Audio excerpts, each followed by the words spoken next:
Assalamu alaikum. Hello everyone, welcome back to my another video. In this video, how to change the bar color in an Excel bar chart. This video is very shortly and easy.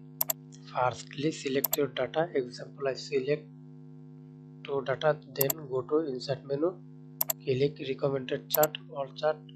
You select your any chart, column chart, line chart, pie chart, bar chart. I example select bar chart, then click this chart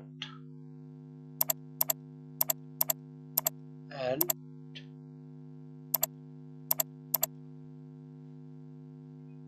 OK.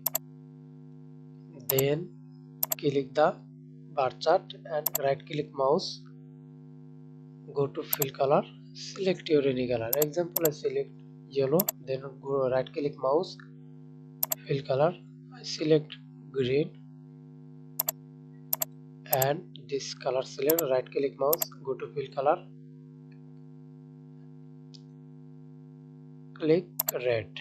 Okay, thanks for watching video. Please subscribe to my channel, like, comment, share. Thank you.